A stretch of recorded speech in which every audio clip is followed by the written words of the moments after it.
अस्सलाम वालेकुम। मक्का मुकरमा में एक औरत रहती थी जिसे अपने हुस्न पर बड़ा नाज था।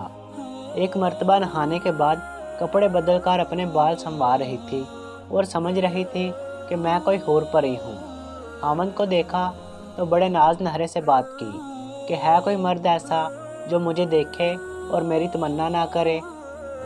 तो हामद ने कहा, एक शख्स ऐसा है जिसका नाम उबैद बिन उमैर है।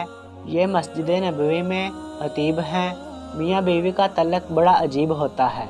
लेकिन बीवी बोली, दें इजाज़त, देखती हूँ कि वो कैसे नहीं फंसता। शोहर ने इजाज़त दे दी तो वो औरत मस्जिद के दरवाजे पर आकर खड़ी हो गई।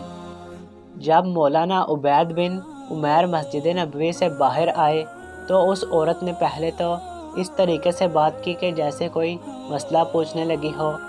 मौलाना जैसे ही खड़े हो गए तो औरत ने अपने चेहरे से नकाब हटा दिया। इसका ख्याल था कि जैसे ही वो मेरे चेहरे को देखेंगे तो मेरी खूबसूरती पर फिदा हो जाएंगे, लेकिन उन्होंने देखकर नज़र नीचे कर दी और कहा, देखो क्यों ऐसा सोचती हो जिससे तुम्हें दुनिया में भी और आखिरत में भी ज़िल्लत का सामना करना पड़े। अब ये अल्फाज इनके मुंह से इतने दर्द से निकले कि वो शर्मा गई और वापस घर आ गई। हामद ने जब पूछा तो कहती है, क्या मर्द ही नेक होते हैं, औरतें नेक नहीं होती?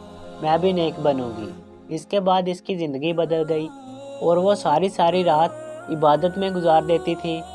इसका हामद कहा करता था, पता नहीं उबैद बिन उमैर ने एक फ़िक्रा बोलकर मेरी बीवी को नेक कैसे बना दिया। एक बाप अपने बेटे के साथ जा रहा था। इसने रास्ते में आम का बाग देखा जिसमें पके हुए आमों से दरख्त लदे हुए थे। बच्चे के बाप की नीयत में फतूर आ गया। बाप ने बेटे से कहा, मैं बाग में आम तोड़ने जाता हूँ, तुम यहीं खड़े रहो, जब कोई आया तो मुझे आवाज़ दे देना। और वो बाग में आम तोड़ने चला गया। जैसे ही वो करीब पहुँचा तो बच्चे ने पीछे से आवाज़ लगा दी, अब्बा जान, हमें कोई देख रहा है। तो वो घबरा गया और वापस आ गया। जब वो वापस आया तो उधर कोई नहीं था तो उसको बच्चे पर बहुत गुस्सा आया और उसे कहा, यहाँ तो कोई नहीं है जो हमें देख रहा हो। बेटे ने कहा, अब्बा जान, इंसानों में तो नहीं, लेकिन इंसानों का परवरदिगार तो देख रहा है। छोटा बच्चा 10 साल की उम्र का था तकरीबन। इसका भी ऐसा यकीन बन गया था और ये यकीन खुद ब खुद नहीं बल्कि माँ बाप बनाते हैं।